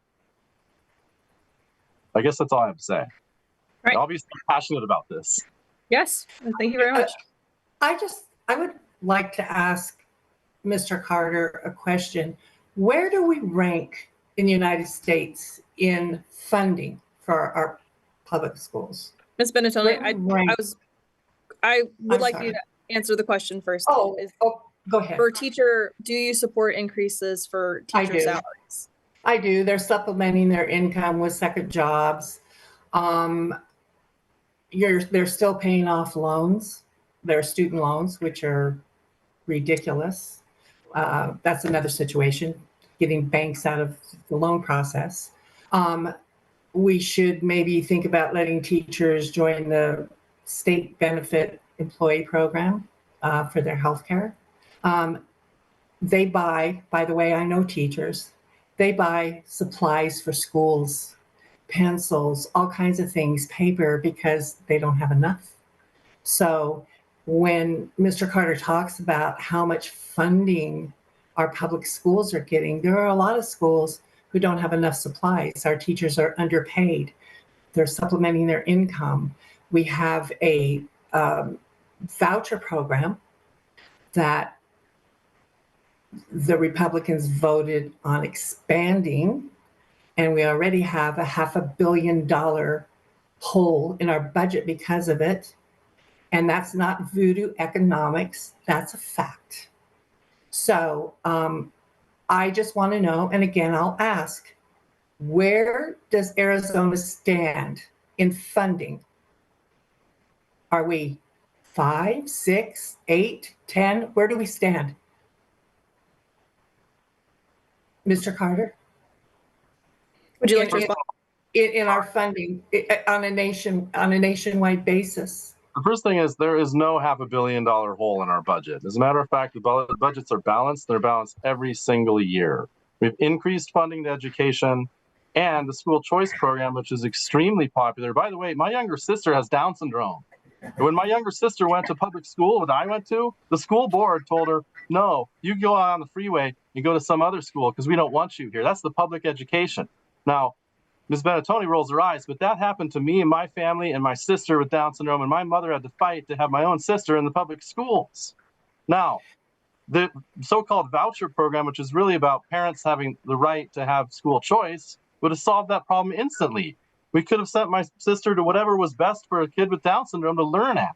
It's a very popular program, and it's a good program. And not only that, but it's revenue neutral, because what it does is it has the revenue that's allotted for every child to be educated go with the child. So we're funding the students and not the system. And so obviously, if the money goes from this school to that school, it's revenue neutral. And there's absolutely no billion-dollar hole in our budget. I'm sorry, I just can't let stuff like that stand. And I was not rolling my eyes. I was rolling my eyes because you take one situation. The charter schools, the ESAs, were built for students like your sister. What has happened is now there's flagrant abuse of that voucher system. So there's no cap.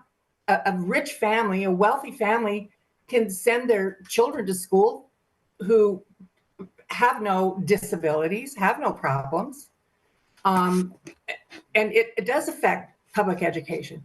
I'm not saying that your sister didn't deserve to have an education aside from, if public education is not able to take care of children who have special needs, that's what the ESA program was designed for. But what's happened is it's gone off the rails. And I will not back down from that. And I asked you again, where do we stand nationally in funding? I'm just asking you a simple question. You say that you're funding so much that half our budget goes to school. Where do we stand nationally in funding? Actually, I'd like to move on to another topic because we've covered a lot on education. I think we're going to talk about border security next because that's an important one for voters. So what would you like to see the state legislature do differently on border security? What more can we do at the state level, Representative Carter? We've been hearing a lot about border security. You know, I knock on a lot of doors. I go out regularly and knock on hundreds of doors all the time. I'm very accessible. Just yesterday, I was at the Santan Valley Town Hall. And tomorrow I'll be at another town hall. I'm always out and about. I talk to everybody. And I know that border security is top of mind for our residents. It really is. And for good reason, because fentanyl, frankly, is probably the biggest problem is coming across the border. It's getting in the hands of children and the like, and it's a terrible thing. Now, we've been trying to increase the penalties for the distribution of fentanyl and so on. You're going to see that on the ballot. We have a ballot referral that we have on the ballot right now for the citizenry to accomplish what Democrat Katie Hobbs refused to accomplish, because it is coming from across the border. It is coming from cartels and even places like China, and we need to stop it. And the fact is that, again, like abortion, this is an issue that there's a lot of obfuscation around. This has nothing to do with immigration. This has to do with fentanyl and our children and with drugs and lots of problems. And, you know, two of my four grandparents, two of them are immigrants themselves, right? Nobody is against immigration. I'll tell you that. My own best man at my wedding, who is a college person, we met in college and we're friends now, you know, for life, like we're friends. He is Vietnamese and he became naturalized U.S. citizen. And his brother wants to come to the United States, and his brother was on a 12-year waiting list. And I know this because I went to support his application at the embassy, and 12 years to wait to come here legally is just not fair. This is a fairness issue, right? People jumping the line or the queue, you know, to come in without doing it right. And then we have a worldwide pandemic and we don't know their health status or anything else. You know, this has nothing to do with immigration. This has to do with drugs and with fairness. And the border can't be wide open. People need to come in the border at ports of entry. They need to make their presence known. They need to declare themselves and the goods that they're bringing in, pay their fair share of taxes like we do if they're bringing in goods, and so on and so on and so forth. And we know this is an issue. We have Sheriff Mark Lamb, who's my sheriff. He came to the legislature 2 years ago to tell us we need help, and we need help capturing people on I-8 and I-10, which cross Pinal and our major corridors. We can identify their cars. They follow patterns. They have a pilot car and another one behind. From the air, we can see them. And we want funding for high-powered drones they can't observe so that we can intercept those. And if you intercept even just one a day, especially if there's money or product involved. You're disrupting their supply chain, and they'll move on or go somewhere else, and you mess up the economics of their organization. And so we were pleased to give him the funding for that program. And that's one example. I could give others, like I said, about our border security bill, which is now on the ballot. We're fighting for you on this issue. We hear you, and it's something that we take very seriously. Thank you. And Ms. Bonatoni, the same question to you. Specifically, what can the state legislature do differently? Oh, I believe you're muted.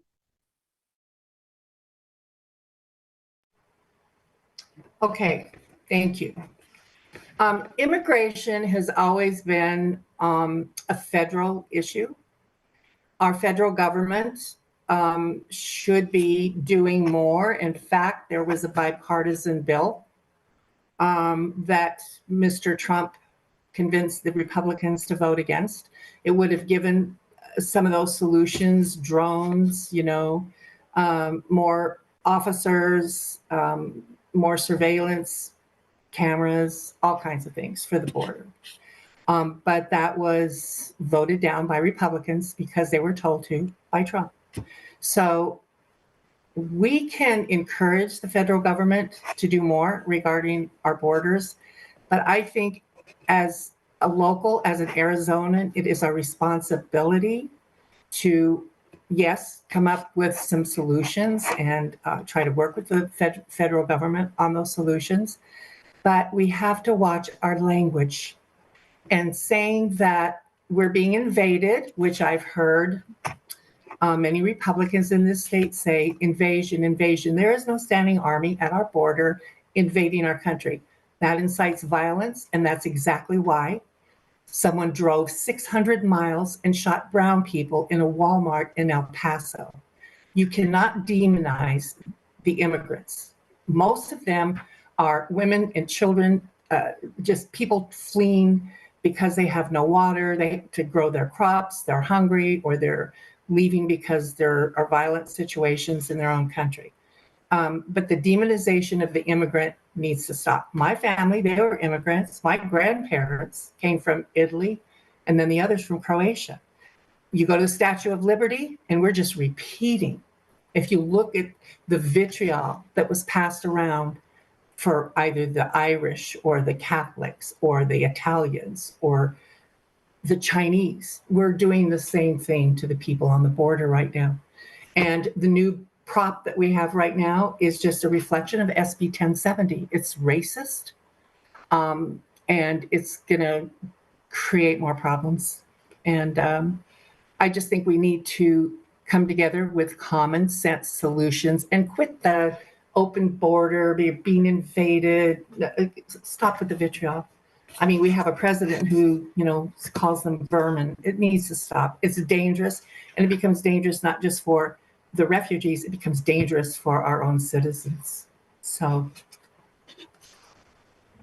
All right, thank you very much. Let's talk a little bit about guns.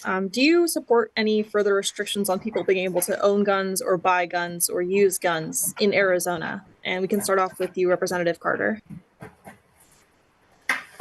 Hi. So I own guns. I grew up with guns. I also have a concealed carry permit, although it's not required. I think that's responsible. So I know when you get a concealed carry permit, you have to take a test on the law and show competency. But in our country, gun ownership is a federally protected right. And that's what it says in the federal Constitution. And you know what? We all would do well to read the state constitution. I love the state constitution. Nobody reads the state constitution. It's very interesting. People are very well known, of course, with the federal one, but especially if you're running to be a representative or you are a representative or in other ways involved in state government, you should read it. Because the state constitution also guarantees the right to keep and bear arms, and is interesting, and in my view is even stronger than the federal one because it doesn't include a clause about a militia, which of course has been construed by courts for years and been confusing the issue, which I think is that we have the right to have guns in this country, and that is the law, and it should be the law and should be what we respect and what we do. Now, here's the deal with guns. If we've had guns in this country for 220 years, and the first major school shooting was Columbine when I was in high school, then it sounds to me like there's a problem with the modern era and not with the guns, you know? And there is a problem with school shootings, a big problem. There's a lot of people of a certain age set, usually male, who are feeling alienated, hopeless, and they're committing these murder-suicides. And that is a big societal problem we need to work on. But the fact is that taking guns away from law-abiding citizens is exactly that. It only takes the guns from the people who follow the law. The person who doesn't is still going to have the gun, so it's pointless to change it. And you know, in our district, tragically, we had a death of a young person, Preston Lord, who was killed with brass knuckles. This is terrible stuff. And we should pray for him and his family and victims. But brass knuckles will kill you, if not guns. So we need to do something to get to our youth. We need to do something to help with the society we're in. And this is another reason why I say we should get involved, volunteer, you know, support your local community, schools, whatever. But I'm telling you that getting rid of the guns ain't gonna bring Preston Lord back or help any of that, and it'll be something else. I used to live for a brief period in England because I had a legal job I was working for there, and they had a bunch of knife violence. They don't have any guns, so they had knife violence. I mean, violence is bad, and it's part of the human condition, and we need to get ahead of that. But you know, banning guns, folks, is not the answer. Thank you very much. And Ms. Benetoni, same question to you. Also, a reminder to please mute yourself when Representative Carter is speaking. Oh, I'm sorry. Okay. So I grew up with hunters. I used to go scouting with my dad. We had shotguns, BB guns, pellet guns. I was a girl that was out in the desert with my brothers. I'm not against guns. The only AR-15s I was aware of were my generation when they went to Vietnam, and they were weapons of war. Some boys, some friends of mine that never came back had AR-15s. Mr. Carter talks about knives and brass knuckles. I'm not going to sanitize the situation. I'm going to start out with Sandy Hook. An AR-15 is designed to kill as many people as possible in as short a time as possible. 24 people died in less than 4 minutes. You're not going to do that with a knife. You're not going to do that with brass knuckles. You're not going to do that with a revolver that has, 5 bullets in it. It's about the gun. It's about the weapon of choice. The parents at Sandy Hook, and again, Uvalde, I'm not going to sanitize this because everybody sanitizes it. Their faces were blown off. They were unidentifiable except for their clothing. One woman called the governor and said, "I'm not burying my son until you come and see what has happened to him," and half his face was blown off. This is unacceptable. Our children should not have to be in fear of being shot or mutilated. The kids in Uvalde, the little girl that had to rub blood from her dead schoolmate on her and play dead. That is not a civilized society. And while 80 law enforcement officers were afraid of the gun, what was the gun? An AR-15. That is the weapon of choice in almost all our school shootings. There should be nobody should be comparing an AR-15 to a revolver or a knife or brass knuckles. People who have served in the military know that their weapon of choice is going to be to kill as many people as possible in as less a time as possible. And maybe people who don't understand that should go and do the cleanup at these schools and see the condition that these children are left in. And quite frankly, I've had it. We don't have the infrastructure, and nor would I ever suggest that we should go door to door to 300 million homes and confiscate guns. Mr. Carter has a 95% approval rating with the gun lobby. He just co-sponsored a law that said it was okay to have guns in parking lots in our schools. He doesn't want to tax gun manufacturers or ammunition, people who make our ammunition. This has just gone, the NRA is corrupt. They filtered oligarch money, Russian oligarch money, to the Republican Party, which in turn gave it to President Trump, and that was in 2016, and that's fact.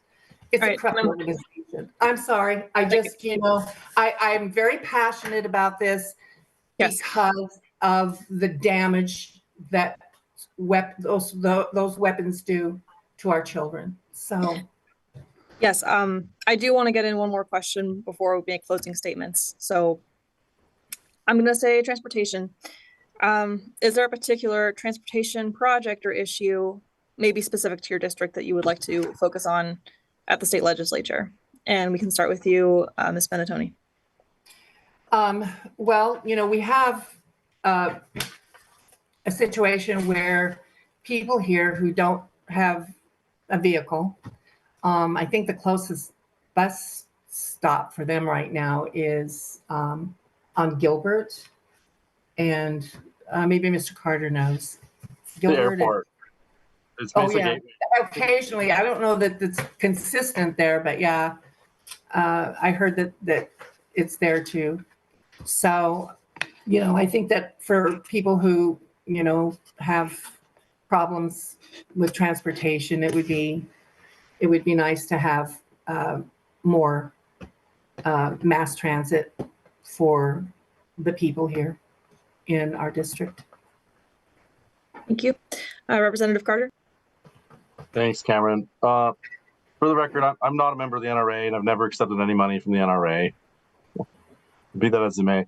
For transportation, I would say it's the number one issue that affects our district.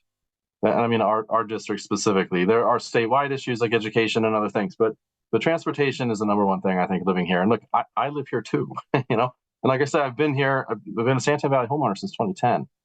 And the transportation infrastructure is miserable. I would give it a failing grade.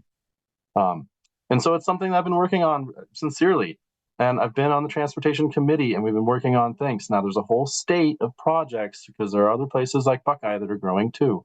But I met with our now county leadership. I've met with mayor and council in Queen Creek. I meet with everybody I can, obviously meet with voters themselves and ask, what's the priority? Is it widening Hunt Highway? Is it creating a north-south corridor? There's a Pinal Parkway that's being planned. It's supposed to run from State Route 24 down to Arizona Farms along the CAP Canal, all the different things. I'm proud to say that we did secure funding for State Route 24 and for the interchanges, which are going out for bid, I've been told, in March of next year. So we're looking at the interchanges are coming, folks. Like I know people say, it's not a freeway. You're right, it's not. But the interchanges are coming out for bid next year. We're paying for those. And we were able to preserve that money in last year's budget. And we also allocated money to continue State Route 24 further east for the land acquisition and so on. That was identified as a priority by the county because they have their own plans to do a parkway south of there and service some of the areas like where I live. And we're making progress on these things, and we take it very seriously. And I have been working on those things. We've also been, like I said, we've been looking at what we can do about Hunt Highway. And there is projects for a north-south corridor freeway that'll run from about Gold Canyon to Eloy and service our area, Queen Creek and Santan Valley, which is at the Tier 2 study phase. And I could go on, but I think we have 2 minutes, so I'll stop. Absolutely, yes, we do. The priority. All right, let's do closing comments in reverse order. So we're going to start with Representative Carter. Well, I really appreciate everyone who watched this. I do. It's so important to be involved. That's why I'm here. I'm just a citizen too. I was appointed to the seat 3 years ago. I adopt a highway. I volunteer with my church in the prisons. And now I'm in this role, which I see as a kind of 100-day jury duty. I think if everybody could be in a legislature like everybody can be on a jury, it would be great. You'd really learn a lot. But I'll tell you, thank you, first of all, for the honor and the pleasure of serving you. And I would ask for 2 more years because I am doing my best. I am listening to you. I'll be at Santan Valley Town Hall tomorrow. Every night I'm meeting with voters, knocking on doors. We're hearing your concerns. We're hearing about prices. We're hearing about the inflation. I'm hearing about the border. I'm hearing about lots of stuff and transportation also. And we are working on those things. We're working on water. We've had, some good discussions, I think, with Ms. Benetoni here tonight on these issues. And I would encourage you to vote for Neil Carter, please, because I think that your Republican majority is fighting for you, and that's the right way to go. Thank you very much. And now Ms. Benetoni. Oh, I think you're muted. Sorry. Yes, I want to thank you again for hosting this debate and thank Neil Carter for being here for a lively conversation. My campaign is about freedom. It's a freedom for a woman's choice to control her own reproductive health. If we cannot control our own bodies, we're not free. My opponent voted against repealing the 1864 abortion law. He is against a woman's choice, and repealing Roe v. Wade has created nightmares across this country for women and regarding their health care. Another issue is our children should have the freedom from fear of being shot in school. Our children, your children, my children, all children. It's just, it just shouldn't be happening. We should have the freedom of fear of not being able to vote. My opponent voted against the no excuse early voting, setting us back to the long lines in many of the precincts. I remember those days, long lines, and some of them were precincts with disparity. Not all precincts were afforded as many voting areas as others. So that just, affects our rural, our low income, and our immobile communities. I am about freedom from want. The Institute of Taxation and Economic Policy has said that Arizona is at the top 1% of earners. They received the largest tax cuts. And that was 2.3% of their income. So we have the 13th most regressive state and local taxes in the country. The income disparity in Arizona is evident, and the 1% flat tax has blown $1 billion hole in our budget. Corporate rates are 50% less than the national average. Sales tax is 50% higher. So another thing we need to do is we need to quit allowing corporations to socialize the risk and privatize the profits, like, pharmaceuticals who get their money for R&D, and then they charge $1,000 a month to those same taxpayers for insulin, or $800 for an inhaler. It's all just kind of, the system is, it's kind of rigged. We need to get things to be a little more equitable. And again, I hope that voters in this district have watched tonight, and I hope they support the same vision of going forward and making change and with equity and inclusion for a more civilized society. And we must stop electing election deniers. We need a peaceful transfer of power. Thank you. This concludes our debate. To our candidates, we thank you so much for participating. To the voters, we thank all of you who took the time to watch the debate and inform yourselves before the November 5th general election. We encourage you to visit azcleanelections.gov for accurate official voting information.